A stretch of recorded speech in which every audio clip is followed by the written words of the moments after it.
Hello everyone and welcome to all this wonderful session. आज की class में हम बात करने वाले हैं experiments related to cell cycle. अब तक विगत कक्षाओं में हमने ये बात किया कि सेल साइकिल के इंट्रोडक्टरी पार्ट यानी कि सेल साइकिल के बारे में कुछ बेसिक चीज़ें, उसके अलावा इंटरफेस जिसमें सेल प्रिपेयर करता है अपने आप को to divide. After that mitosis पूरा हमने बात किया था।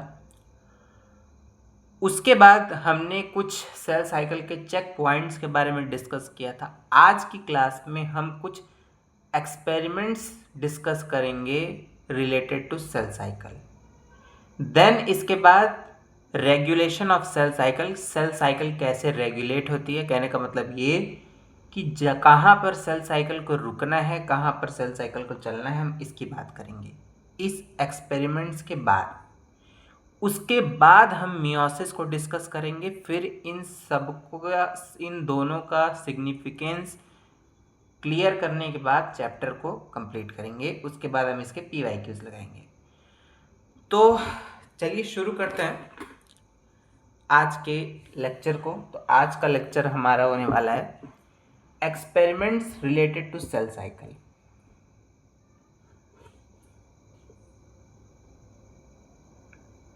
वो है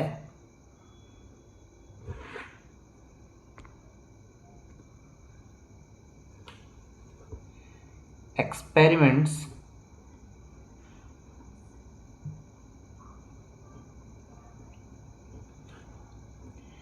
रिलेटेड टू सेल साइकिल।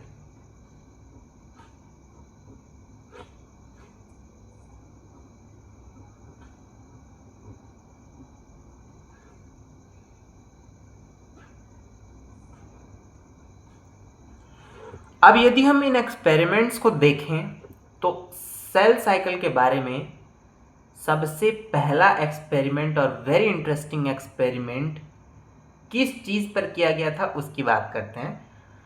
तो सबसे पहला एक्सपेरिमेंट हुआ था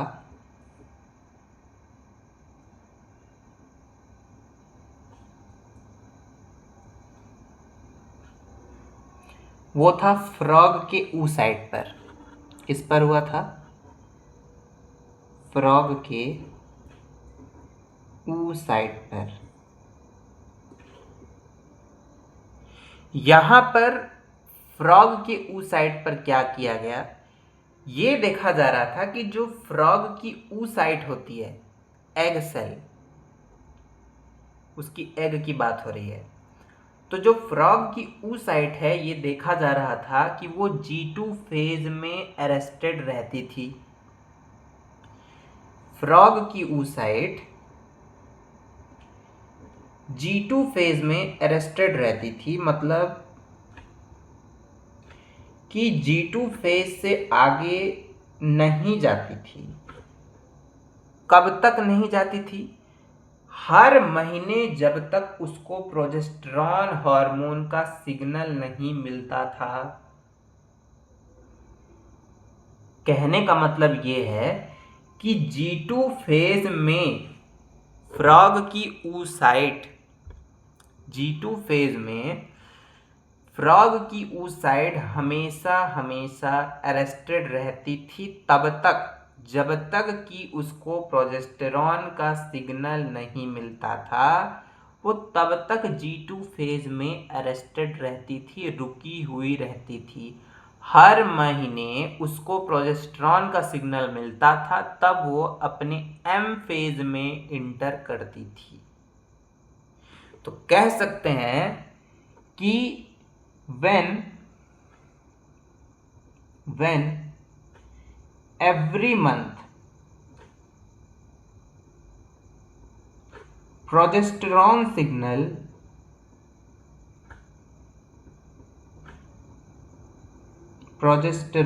signal arise, it moves towards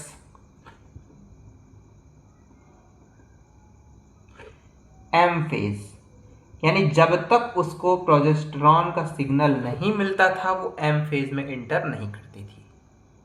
कौन? oocyte। किसकी? फ्रॉग की। ये एक्सपेरिमेंट में देखा गया। अब ये तो नेचुरली प्रोसेस था कि मतलब कि उसको प्रोजेस्टेरॉन का सिग्नल पर मंथ मिलता था तो अपने एम फेज को कंप्लीट करती थी। लेकिन एक्सपेरिमेंट करके देखा गया तो क्या कंक्लूजन निकाला गया ये देखते हैं। एक्सपेरिमेंट कुछ ऐसा था कि जो फ्रॉग की oocyte थी उसको आर्टिफिशियली प्रोजेस्टेरॉन का सिग्नल दिया गया।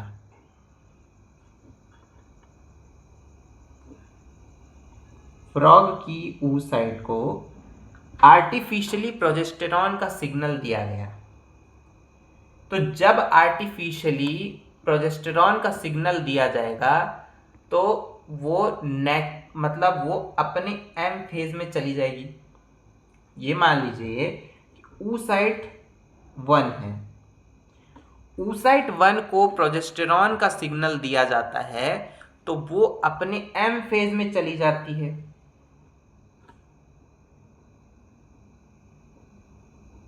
एम फेज में चली जाती है, आर्टिफिशियली दिया जा रहा है।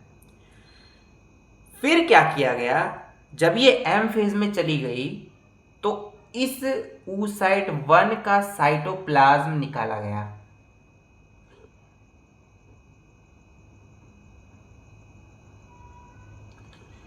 और oocyte का साइटोप्लाज्म निकालने के बाद इस साइटोप्लाज्म को oocyte 2 में डाला गया। ये फ्रॉग की oocyte 2 रही होगी। इस साइटोप्लाज्म को oocyte 1 के साइटोप्लाज्म को निकाल करके oocyte 2 में डाला गया। तो oocyte 2 भी जाहिर सी बात है अरेस्टेड रही होगी G2 फेज में। तो जब ये देखा गया कि इसका साइटोप्लाज्म निकाल करके इसमें डाला गया तो ये oocyte 2 भी G2 से M फेज में चली जा रही थी। ये भी अपने G2 फेज से M फेज में चली जा रही थी। अब बात आती है कि क्वेश्चन यहां पे ये उठता है कि इसको हमने प्रोजेस्टेरॉन का सिग्नल दिया था तो इसके साइटोप्लाज्म में भी प्रोजेस्टेरॉन रहा होगा, तभी इसको साइटोप्लाज्म जैसे यहाँ पे दिया गया तो ये जो है अपने एम फेज में चली गई। Is this possible? क्या ये हो सकता है? हो सकता है ऑब्वियसली। ये तो क्वेश्चन तो यही बनना चाहिए कि भाई oocyte 1 को हमने प्रोजेस्टेरॉन का सिग्नल आर्टिफिशियली दिया तो उसने एम फेज को कंप्लीट किया। फिर उसका ही जब एम फेज कंप्लीट हुआ तो उस मैच्योरेटिंग फेज वाले oocyte 1 में से साइटोप्लाज्म निकाल के हमने oocyte 2 में डाला। तो जब oocyte 2 में डाला तो देखा गया कि oocyte 2 भी अपने एम फेज में को कंप्लीट कर रही थी। तो इससे तो यही कंक्लूजन बनना चाहिए कि कहीं ना कहीं oocyte 1 के साइटोप्लाज्म में प्रोजेस्टेरॉन रहा होगा। ये टोटली रॉन्ग है, टोटली रॉन्ग कॉन्सेप्ट है। क्योंकि जो भी हम न्यूट्रिएंट्स मटेरियल्स लेते हैं अपने बॉडी में, क्या वो लाइफ लॉन्ग रहते हैं हमारे बॉडी में? जो भी हमने चावल लिए, जो भी हमने दाल लिए, क्या वो उसी फॉर्म में एग्जिस्ट करेंगे बॉडी में? ऑब्वियसली नहीं। वेस्ट प्रोडक्ट बन के वो हमारे बॉडी से एक्सक्रीट आउट हो जाएंगे। हाँ, उससे जो भी न्यूट्रिएंट मटेरियल मिलेंगे वो हमारे बॉडी के ग्रोथ और डेवलपमेंट में यूटिलाइज हो जाएंगे, काम कर जाएंगे। इन द सेम वे जब प्रोजेस्टेरॉन का सिग्नल दिया गया oocyte 1 को तो वो प्रोजेस्टेरॉन जो है उसके G2 से M फेज में ले जाने में ही यूटिलाइज हो गया। वो अपना काम करके खत्म हो गया, वो उसमें नहीं है। तो इस कॉन्सेप्ट को अगर कोई बोले कि साइटोप्लाज्म में कहीं ना कहीं उसका प्रोजेस्टेरॉन रहा होगा तो ये गलत बात है ना। अब इससे हम कंक्लूजन क्या निकालें कि इस एक्सपेरिमेंट से क्या कंक्लूड किया जा सकता है? तो कंक्लूजन ये निकला यहां पे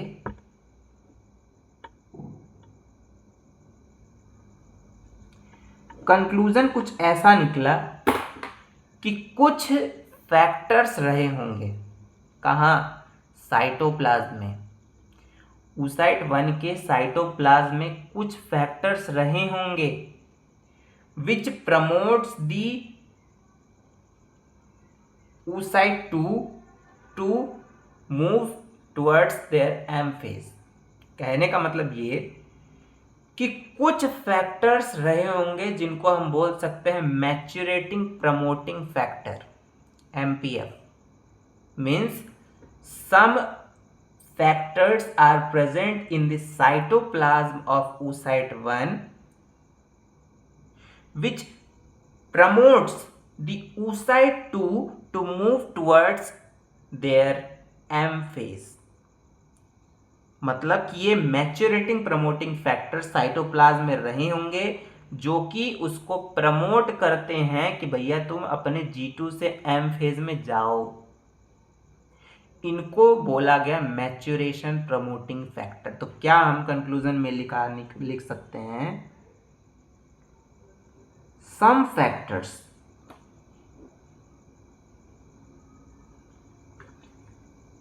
present in the cytoplasm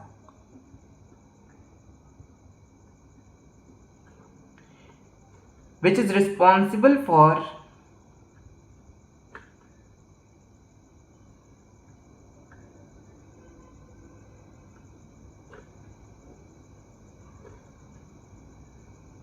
G2 to M transition,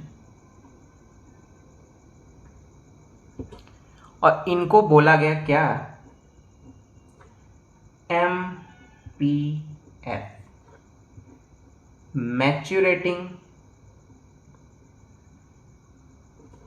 promoting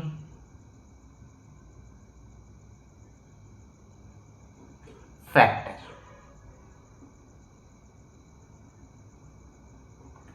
maturation या मैच्योरेटिंग प्रमोटिंग फैक्टर। ये तो बात हो गई एक एक्सपेरिमेंट का। इतनी चीज़ें एक्सपेरिमेंट 1 में की गई। इसको हम फिर से रिवाइंड कराएंगे। ज़रा एक्सपेरिमेंट 2 देखते हैं कि एक्सपेरिमेंट 2 क्या कहता है सेल साइकिल के बारे में। तो एक्सपेरिमेंट 2 कुछ ऐसा रहा कि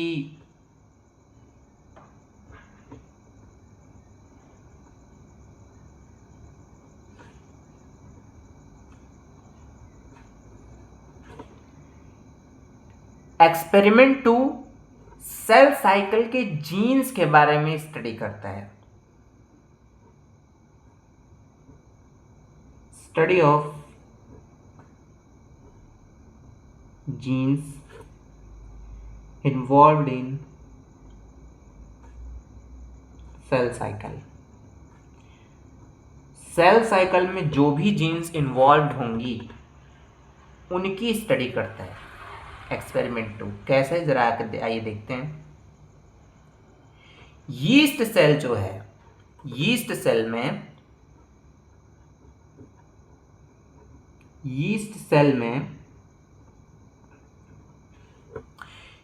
सेल की एक जीन है जिसको बोलते हैं CDC28।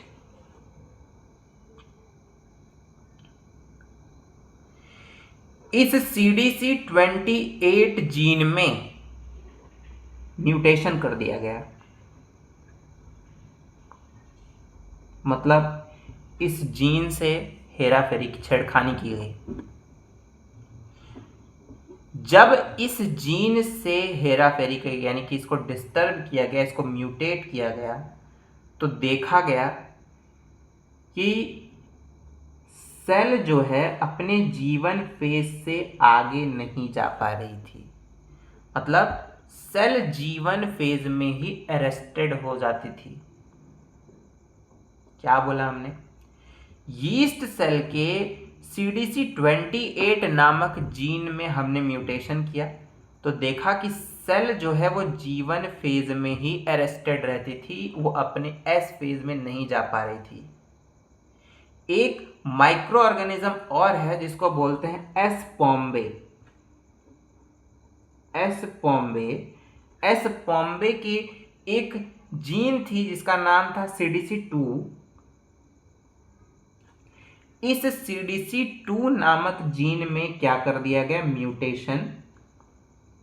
तो जब इसमें म्यूटेशन किया गया तो देखा गया क्या कि सेल साइकिल, कुछ सेल्स जो है वो जीवन से एस फेज में नहीं जा पा रही थी और कुछ सेल्स जो हैं वो G2 से M फेज में नहीं जा पा रही थी।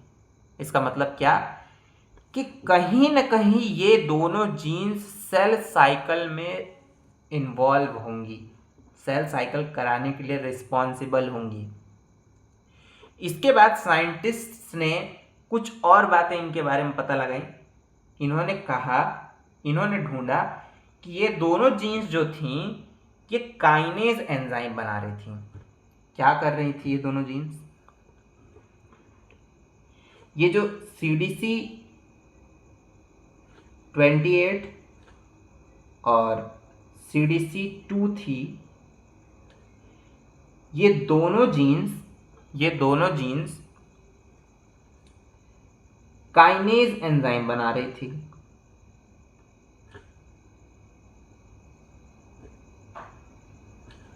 और हम जानते हैं कि काइनेज एंजाइम फॉस्फोराइलेशन कराता है।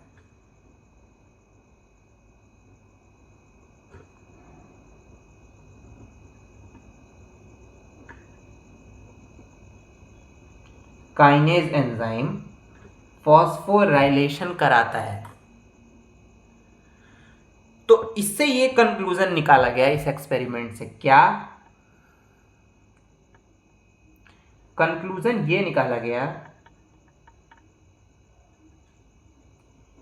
कि काइनेज एंजाइम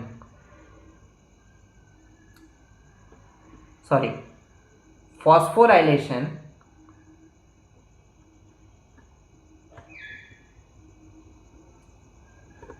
plays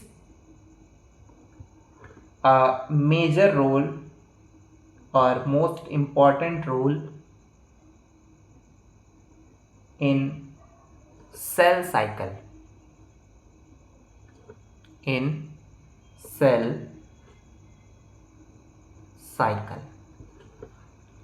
कहने का मतलब ये कि काइनेज एंजाइम ये दोनों जीन्स बना रही थी और काइनेज एंजाइम फॉस्फोराइलेशन कराता है। तो इस वजह से हम कह सकते हैं कि फॉस्फोराइलेशन एक मेजर रोल प्ले करता है सेल साइकिल में। That's it.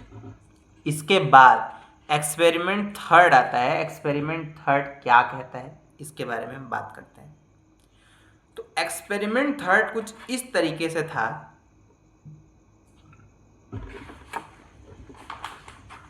Experiment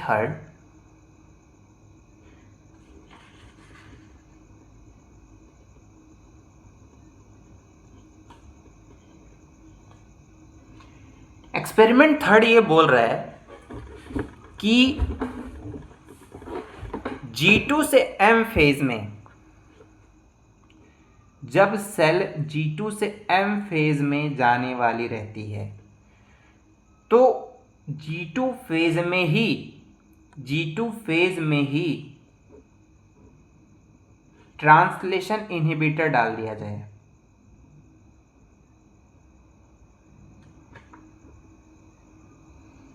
translation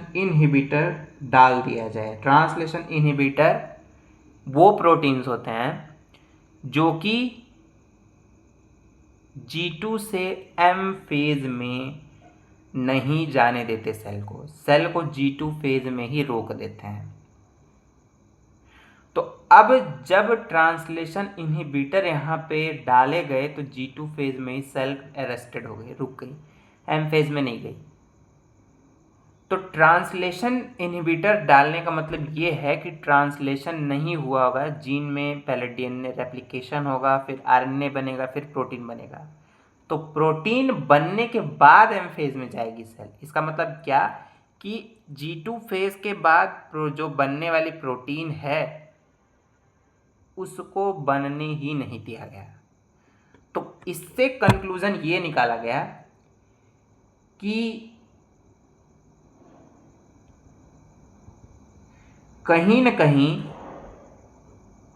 G2 से M फेज में ले जाने वाले ट्रांजिशन प्रोटीन्स, G2 से M फेज में ले जाने वाले ट्रांजिशन प्रोटीन्स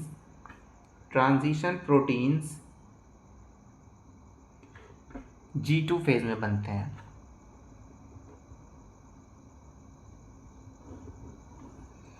जब बनेंगे तब M फेज में ले जाएंगे, ये तो कुछ एक्सपेरिमेंट्स थे सेल साइकिल के रिगार्डिंग, कि मतलब इससे हम पता लगाएंगे कि सेल साइकिल रेगुलेट कैसे होता है। इन्हीं एक्सपेरिमेंट्स के बेसिस पे हम आगे पढ़ेंगे कि सेल साइकिल का रेगुलेशन कैसे किया जाता है, कैसे होता है। फिर से हम एक बार इस एक्सपेरिमेंट्स को बताने की कोशिश करते हैं। एक्सपेरिमेंट्स कुछ ऐसे थे कि फ्रॉग ऊसाइट रहा होगा, फ्रॉग ऊसाइट को देखा जा रहा था नेचुरली कि वो अपने G2 फेज में ही अरेस्टेड रहते थे, मतलब G2 से M फेज में नहीं जाते थे। तो जब G2 से M फेज में नहीं जाते थे, उसको हर महीने उसको तब तक नहीं जाते थे जब तक कि उसको हर मंथ प्रोजेस्टेरॉन का सिग्नल नहीं मिलता था। अब जैसे ही प्रोजेस्टेरॉन का सिग्नल मिला, वो अपने M फेज में गए। इस एक्सपेरिमेंट्स को आर्टिफिशियली परफॉर्म किया गया। तो दो oocytes लिए गए फ्रॉग के। oocyte 1 को प्रोजेस्टेरॉन का आर्टिफिशियल सिग्नल दिया गया, तो अपने G2 से M फेज में चला गया। उसके साइटोप्लाज्म को निकाला गया और फिर oocyte 2 में डाला गया, तो देखा गया कि oocyte 2 भी G2 से M फेज को में जा रही थी। तो कंक्लूजन ये निकाला गया कि साइटोप्लाज्म में कुछ मैच्योरेशन प्रमोटिंग फैक्टर्स रहे होंगे, कुछ फैक्टर्स रहे होंगे जो कि क्या कर रहे थे, G2 से M फेज में ले जा रहे थे सेल को। That's it. एक्सपेरिमेंट 2 था। एक्सपेरिमेंट 2 भी कुछ ऐसा ही था कि यीस्ट सेल के CDC28 नामक जीन में म्यूटेशन कराया गया। तो देखा गया कि G1 फेज के आगे सेल जा ही नहीं रही थी। उसके बाद फिर एस पॉम्बे एक माइक्रो ऑर्गेनिज्म है, उसके CDC2 नामक जीन में म्यूटेशन कराया गया। तो देखा गया कि कुछ सेल्स जो है G1 फेज में अरेस्टेड हो जाती थी और कुछ सेल्स जो है वो G2 फेज में अरेस्टेड हो जाती थी, वो आगे नहीं बढ़ पा रही थी। ये भी यहाँ पे देखा गया कि ये जो दोनों जीन CDC28 और CDC2 हैं, ये काइनेज एंजाइम बना रहे थे, और काइनेज एंजाइम का फंक्शन होता है फॉस्फोराइलेशन कराना। तो कहीं ना कहीं ये कंक्लूजन इससे निकाला गया कि सेल साइकिल में फॉस्फोराइलेशन का मेजर रोल होता है। कैसे होता है इसको हम देखेंगे आगे। फिर एक्सपेरिमेंट 3 कुछ ऐसा था कि सेल को G2 फेज में ही ट्रांसलेशन इनहिबिटर डाला गया और ये देखा गया कि सेल G2 में ही अरेस्टेड हो जाती थी, M फेज में नहीं जा पाती थी। तो इससे ये कंक्लूजन निकाला गया कि सेल G2 से M फेज में ले जाने वाले प्रोटीन्स G2 फेज में बनती हैं। तो आज की वीडियो में सिर्फ इतना ही। नेक्स्ट वीडियो में हम देखेंगे कि सेल साइकिल रेगुलेट कैसे होती है, कैसे सेल साइकिल का रेगुलेशन होता है, मतलब कहाँ सेल को रोक देना चाहिए, कहाँ सेल साइकिल रुकनी चाहिए, कहाँ सेल साइकिल होनी चाहिए, इसके बारे में हम डिस्कस करेंगे नेक्स्ट क्लास में। आज के लिए बस इतना ही। Thank you so much.